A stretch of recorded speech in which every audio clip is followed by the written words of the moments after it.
concretamente, en lo que se refire ao uso e xestión da auga, que é o que nos ocupa hoxe aquí, pois falarei tamén dun proxecto de investigación que ten que ver co uso dos recursos naturais, de uso responsable dos recursos naturais nas cidades, e que está implicando a un grupo de cidades europeas e científicos de distintas universidades con financiación e encargo da Comisión Europea, e que, bueno, da que está aquí a súa coordinadora, que é a Dina Dumitru, que actualmente coordina e dirixe este consorcio de investigación no ámbito local. Polo demais, empezar por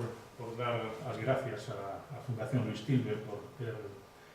adoptado esta iniciativa de falar da auga en Galicia. Foi nun momento en que o problema era máis acuciante do que agora, porque vivíamos tempos de sequía, de que non chovía, de que había preocupación e de que os nosos agricultores e todas aquelas persoas integradas dentro do sector productivo, no que a auga é un factor dunha dimensión importante, pois estaban preocupados, pero non só as persoas vinculadas á economía da auga, senón tamén os cidadáns, os residentes, aos que empezabas a amenazarse con cortar a auga ou con regulala, ou regular o seu uso ou consumo limitado. Pois hai que recoñecer que canto máis patente se vai facendo este fenómeno do calentamento global, do quencemento global, pois máis perceptibles empezan a ser os seus impactos dentro do ciclo hidrolóxico e dentro das economías locais. E así se evidencia no noso país, en donde os períodos de sequías e inundacións non son cada vez máis predecibles, sino que son tamén cada vez máis frecuentes, con importantes cambios nos patróns de precipitacións e unha maior regularidade na distribución e na súa intensidade. España experimenta en distintos puntos cambios que son xa moi evidentes e deixan escenarios con graves carencias hidrolóxicas e un importante impacto sobre a agricultura e o regadío. O Foro Económico Mundial, que é o organismo de referencia a través do que tratamos de detectar cales son as dimensións importantes a desenvolver no contexto non só local, porque cando falamos de auga non podemos falar de auga para resolver un problema noso, sino que o problema da auga é un problema de toda a poboación, é un problema que tamén ten interaccións con outros problemas a nivel europeo e a nivel internacional. E o Foro Económico Mundial é un organismo observador de todo canto acontece no mundo, en colaboración con distintos organismos como a Comisión Europea, como Nacións Unidas, para diagnosticar e detectar e financiar, por suposto, todas aqueles proxectos que convén desenvolver nas distintas zonas do mundo. Por lo tanto, desde o que eles identifican como un dos principais riscos que afronta a sociedade é precisamente este, a crise da auga. E este risco ten xa un ámbito global, como decía, con impactos predecibles ao longo da próxima década. Impactos que non son únicamente sobre o medio ambiente, senón tamén son impactos sobre a economía, sobre a pobreza, sobre o benestar, a saúde, as migracións e a desigualdade. Vivimos aquí o desafío que plantexan as sequías recentes ás que antes me refería, que demandan medidas específicas e solucións para facer fronte a estes retos. A escasez de auga e a sequía no noso país non coñece fronteras entre territorios e produce innumerables tensións generadas a partir da ausencia e a demanda da auga entre as distintas comunidades, como viñamos comentando Gonzalo Maiseu, ahora que pasábamos camiñando hacia aquí e comentando todos os problemas que supoñen os trasvases de auga entre unha comunidade e outra e as limitacións que impoñen as distintas comunidades en función das competencias adquiridas,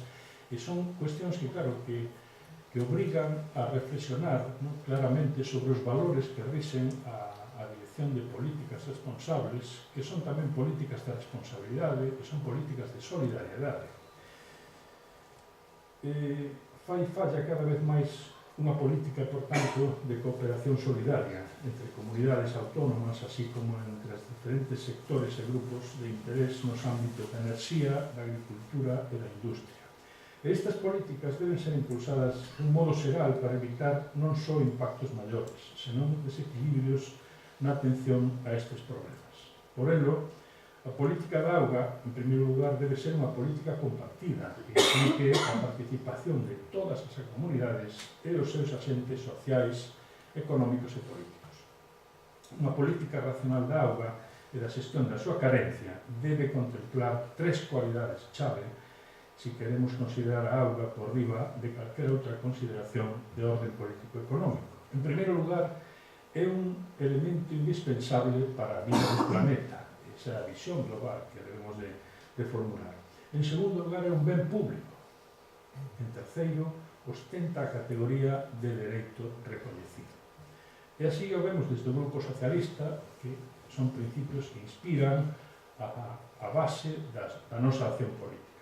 Son tres principios da política que se defende en materia da auga e que se debe defender en todos os eidos territoriais. Sustentabilidade na planificación e na xestión, defensa da titularidade pública do ben frente á privatización e aseguramento do suministro de auga para todos os cidadáns.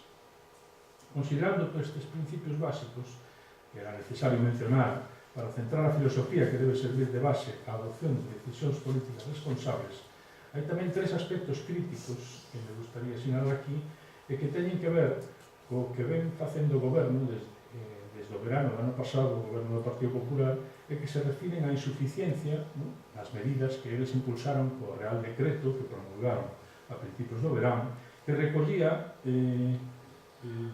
distintas medidas limitativas do acceso a determinadas axudas contra a sequía que impedían que, por exemplo, Galicia pudera concursar ou pudera acceder a ese tipo de axudas e solventar os seus problemas.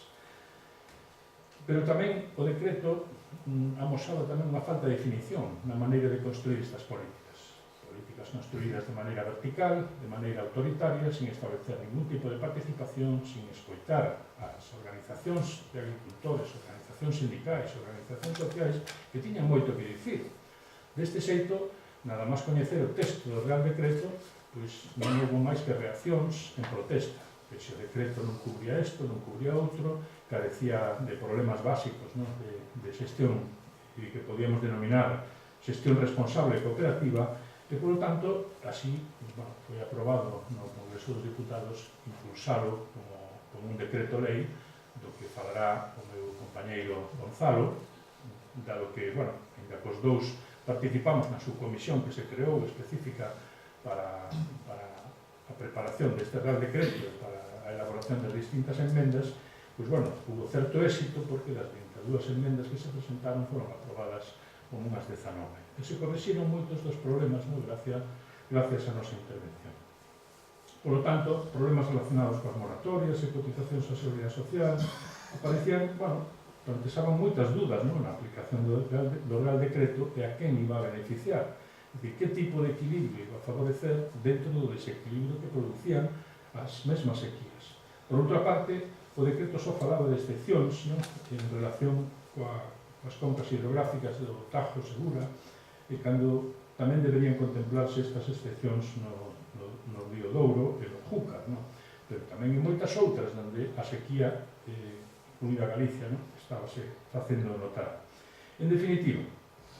e non vou a detallar agora por cada comunidade autónoma a maneira en que se viu afectada, senón que o que me interesa reflexar aquí é que gran parte de todos os territorios do Estado quedaban ao marxen da iniciativa e non había unha garantía de suministro de agua en eles. Por tanto,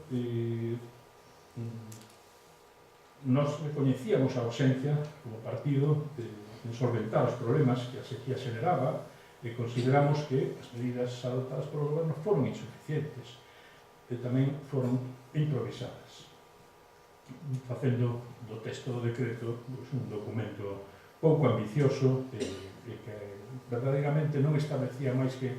medidas cortoplacistas que volvían a plantear o problema transcurridos uns meses transcurridos uns meses que non un ano,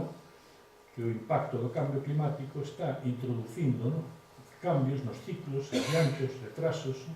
que impiden fundamentalmente facer unha previsión, unha organización, unha planificación no ámbito da agricultura, no ámbito da economía e no ámbito da organización social en xeral. Por tanto, nos propusemos para ello que se abriga un debate amplio dentro desta subcomisión en dúas direccións. En primeiro lugar, a través da organización das actividades e reflexión e introducir a reflexión e a discusión que foran oportunas e conducindo a tramitación do proxecto de lei na Cámara. Por tanto, propoñendo unha perspectiva integral na xestión da agua, porque só así se poden afrontar as consecuencias de algo que é emerxente, que é algo que é excepcional, como pode ser unha sequía. E non esperar, bueno, como é a actitud xeral no goberno, que é unha actitud xa característica do presidente Rajoy, que esperar a que todo vai sucedendo e que todo se vai solucionando. E que o día que decida chover, pois habrá pasado o problema, deixando de lado o que é tan importante na responsabilidade do goberno, que é facer unha planificación responsable, promovendo a participación das organizacións e dos asentes sociais que están implicados e introducindo un sistema de gobernanza que se está reclamando e que non cabe outra ausencia que ese. Por contra, cando o goberno popular entrou na responsabilidade de xestionar a auga, e principalmente en Galicia, en la que en todo o Estado tamén foi igual, foi desmantelar todos os sistemas de participación que se tiñan montados desde a época Zapatero para facer funcionar os sistemas de consulta pública, de participación, en definitiva, de información das políticas actuais con todos os asentes que intervenen no sistema. Eses son os sistemas de gobernanza que deben implementarse e que nós tratamos de promover, na medida en que isto sexa posible. Porque sin planificación, sin solidariedade, sin valores que permitan unha cooperación efectiva, é moi difícil facer un sistema que funcione de maneira efectiva. E ademais creemos neso non porque o queramos dicir para facer bonito, sino porque creemos neses valores da participación e que creemos nas aportacións que verdadeiramente poden facer as distintas organizacións que participan dunha actividade cooperativa. Por tanto, é unha cuestión que temos esa experiencia noutros ámbitos, promover esa participación. Isa, sabe moito do que estamos a falar, porque ela seguí moi de cerca durante todos estes anos e a súa participación e implicación en distintos proxectos. Outros investigadores que están aquí tamén no público, que cooperaron tamén en distintos proxectos relacionados coa sustentabilidade e a xestión responsable, tamén saben do que estamos a falar. E saben que non, que como dicía, non falamos para quedar ben, sino que verdadeiramente estamos poñendo en práctica estas cuestións, asesoramos á Comisión Europea tamén nesta materia e realizamos un traballo que estamos tratando de transferir á esfera pública, á esfera da administración, onde podamos mellorar os sistemas de gobernanza, os sistemas de adopción de decisións e facer que verdadeiramente sexan mellor admitidos, ao ser máis responsables, máis resistentes a intereses privados e, polo tanto, máis coparticipados. E, polo momento, non vou a decir máis nada, volvo a agradecer á Fundación Luís Tilbe que teña aberto este debate, que é un debate verdadeiramente importante, porque mira que en Galicia sempre houve a cuestión de que nós non temos problemas coa agua, porque tarde ou temprano acaba chovendo. Pois, eu creo que pensar que somos unha comunidade rica en auga non é incompatible con facer unha xestión responsable e solidaria, porque as nosas concas implican a 3 comunidades autónomas, e incluso a outro país, que é o país veciño de Portugal, que o que conectamos e facemos fronteira natural a través do río Miño. Por tanto, se pode facer non só unha xestión responsable a nivel comunitario, a nivel nacional, sino tamén a nivel internacional. E non só se pode, sino que convite. E máis nada. Moitas gracias.